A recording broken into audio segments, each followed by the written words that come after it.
એક વાત ધ્યાનથી સાંભળી લો, અષ્ટ શબ્દમાં કહી દઉં. દુકાનદાર અને ગ્રાહક બંને વસ્તુ આ દુનિયામાં છે. દેવાવાળાય છે, લેવાવાળાય છે. બહુ એવા સાધુ સંતો, સંપ્રદાયો, ધર્મગુરુઓ છે કે જેને તમને કંઈક આપવું છે. અને આ દુનિયામાં બહુ જ આપણા જેવા છે કે જેમને કંઈક જોઈ છે. રાઈટ? પણ એક વાત સાંભળજો, મોક્ષ જ જોઈએ, મારે ભગવાન જ જોઈએ એવા, અને જેને તમને મોક્ષ જ દેવો હોય ને ભગવાન જ દેવો હોય એવા ક્યાંક ક્યાંક હશે. બાકી જીવને મોક્ષ લેવોય નથી, ભગવાન જોતાય નથી,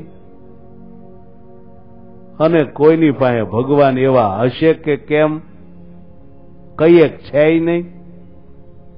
કોઈ દઈ શકે એમ નથી, દેવાય નથી, આને લેવાય નથી.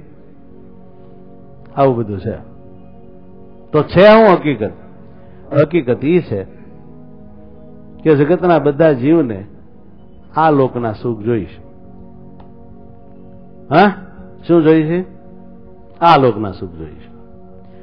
અને એની આધ્યાત્મિક માર્ગના વડાઓને ખબર પડી ગઈ છે. ધર્માચાર્યો, ગુરુઓ, મહંતો, મઠાપતિઓ, બાપુઓ, બધાને, અમને બધાને, અમે ભેળા, કઈ નોખા નહીં પડતા. અમને ખબર પડી ગઈ છે કે તમારે શું જોઈશે,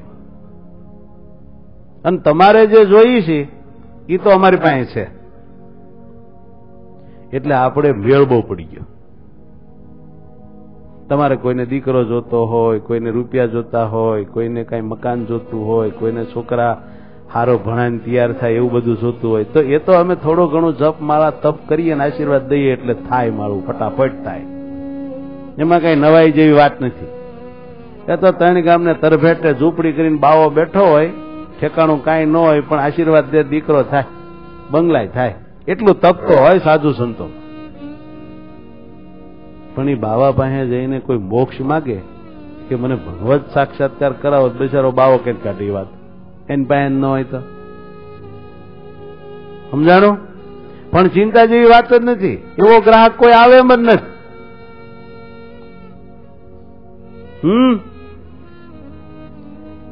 એટલે પછી બધાએ ભેળા મળીને કર્યું શું કે જે માલ લેવા ગ્રાહક આવે એમ જ નથી, તો એ માલ દુકાનમાં શા માટે રાખવો અને એમથી દુકાનમાં ગડદી કરવી? શું વધારે ખપે છે કે આવું વધારે ખપે છે, તો કે એ લાવીને ભરો દુકાનમાં અને આલે રાખો, તો જ આપણો વિકાસ પૃથ્વી આખી થાય, કંપની બધે ફાલાઈ જાય. એટલે ભગવાનને લેવા વાળા, મોક્ષ જોઈએ એવા ગ્રાહકો નથી. એટલે એવી કોઈ દુકાનો પેઢીઓ નથી. હું રાખીને કરે, કોઈ લેવા આવે ને હવાથી સાંજ સુધી બેહી રહી, પછી એમ થાય કોક આવે એવું કઈક એટલે દુકાનમાં રાખો, પછી એવું બધું ગોઠવું, પછી હાટે રહ્યું તમારે ને અમારે. હે, તમને જોતું હોય મળી રહે ને, અમારી દુકાન ધમધોકાર હાલે, એમાં અમને મળી રહે ને. સરસ ગોઠવાઈ ગયું ને. બિહારી કાકા કઈક દાંત કાઢે છે, અને અમારી દુકાન ત્યાં સુધી જ હાલવાની, લોકોને ભગવાન નથી જોતા ત્યાં સુધી. અને જેવા લોકોને ભગવાન જ જોઈએ ને બીજું કાંઈ ન જ જોઈએ, એટલે અમારે આ બધી દુકાનો બંધ જ કરવી પડે, અને અમારે ખુદને તમને દેવા માટે કંઈક ભગવાન ગોતવા જવું પડે, કે જે માલ અમારે ખપતો નહોતો એટલે અમે ક્યાંય ગોત્યો જ નથી, હજી છે જ નહીં. પણ હવે તમારે એ જ જોઈએ. વારે વારે કોઈક આવીને એમ કે બાપજી ભગવાન આપો, ત્યારે અમને વિચાર તો થાય ને કે આપવા માટે ગોતવા પડશે. હવે તો આજ સુધી બીજું ત્રીજું માગતા, એટલે આપણે ઠપકારતા, દુકાન બરાબર હાલતી. હવે આ ગ્રાહક બદનાણા, એટલે આ તો બધા ભગવાન જ માગે છે. સારું, આપણે એના માટે કંઈક હવે સાધના કરીને ભગવાન મેળવવા પડશે કે એને દઈ શકીએ. આવું છે. પણ ચિંતા નથી, કોઈ માગે એમ નથી. મજા આવે. ઓલા ભુજવાળા શ્યામચંદ્ર સ્વામી કહેતા, મને કે 80 વર્ષની મારી ઉંમર છે, હજી એક કઈ નથી મળ્યો એવો મારે ભગવાન જ જોઈએ. કહેતો હોય ભગવાન જોઈ, મોક્ષ જોઈ, પણ ઊંડું જોવો ને તો એ બધું હું જોઈએ આપણને ખબર પડી જાય. એ બધું આટલામાં જ હોય એની માંગણીઓ.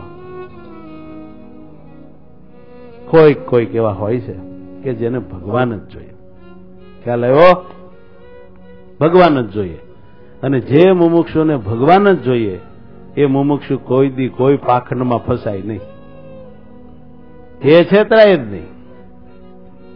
જગતના જીવ આધ્યાત્મિક વડાઓથી ત્યારે જ છેતરાય છે કે જ્યારે તે લોકોને છેતરવા જાય છે. આધ્યાત્મિક જે માણસો છે તે ખરેખર ભગવાન દેનારા, મોક્ષ દેનારા કહેવાય. સંપ્રદાયો, ધર્મગુરુઓ, ગુરુઓ, સદગુરુઓ, જે કાંઈ સાધુ સંતો કહેવાય છે બધા હકીકતે તો જીવનું કલ્યાણ કરનારા, મોક્ષ કરનારા, ભગવાનનું સુખ આપનારા છે. પણ એ લોકો, તમે લોકો જયારે એમની પાસે જે એ આપનારા છે એ નહીં માગતા બીજું ત્રીજું માગવા માંડ્યા ને, એમાં એને એમ થઈ ગયું કે આ છેતરા જેવા સાવડા, એટલે હાલ્યું. નકર હાલે નહીં. સમજાણું? અમારું તમારે લઈને હાલ્યું. કારણ કે તમારે જે જોઈએ છે ને એમાં અમારી પેટી હાલે એમ છે, બંધ જ થાય એમ નથી.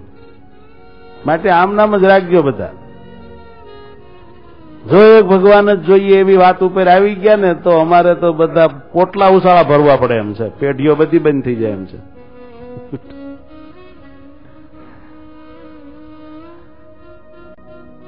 પણ દુનિયાના બધા માણસ કઈ સમજે એમ જ નથી. બધા લોકોને મફતિયું જોઈએ છે. તપ સાધના ભજન કીર્તન બધું બાપુ તમે કરો અને આશીર્વાદમાં અમને દઈ દો. એટલે અમારે તો અમારા બૈરા છોકરા, ધંધા પાણી, હગા વાલા અને એ તમારા આશીર્વાદને ફળે પાગળ ધીનના. એટલે બધા બાપુ કે કાંઈ વાંધો નહીં બેટા, આ ચણમાં મૂક. બોલ કેટલા રૂપિયા વાળો આશીર્વાદ જોઈએ? 500 વાળો મળે છે, 2000 વાળો મળે છે, 50,000 વાળો મળે છે. જેવા રૂપિયા એવો આશીર્વાદ. ભાઈ તું વેપારી છો ને હું વેપારી છું. અમે તપ ભજન સાધના માળા જપ તીર્થ અનુષ્ઠાન તીર્થયાત્રા ગંગા સ્નાન બધું પુણ્ય ભેગું કર્યું છે. થોડા મફત તને દેવાનું હોય? રૂપિયા મેલી પ્રમાણે મળે. સમજ્યા? હા, આ માંદડીના આટલા, આ દોરાના આટલા, આ પાણીના આટલા, આ પગલા પડાવવાના આટલા, અહીં હાથ મૂકવાના આટલા. પૈસા પ્રમાણે મળે ભાઈ. સરસ ને? હાલે છે બધું, બહુ હાલે છે ને. એ બધા રાજી છે, એમાં કઈ ચિંતા નથી. પણ જો ભગવાન જ જોઈ છે ને બીજું કઈ જોતું નથી, એવી જો તમને ચડી ગઈ તો અમારા બધાની કઠણાઈ છે. દુકાનો તાળા જ દેવા પડે એમ છે કે સાલું હવે કરવું હું, આ માલ તો કોઈ લે એમ જ નથી. પણ અમને વિશ્વાસ છે. હું તમારે કોઈને ભગવાન જોતા નથી, અમને ખબર છે. એટલે હાલવાનું કેમ મહાત્માઓ?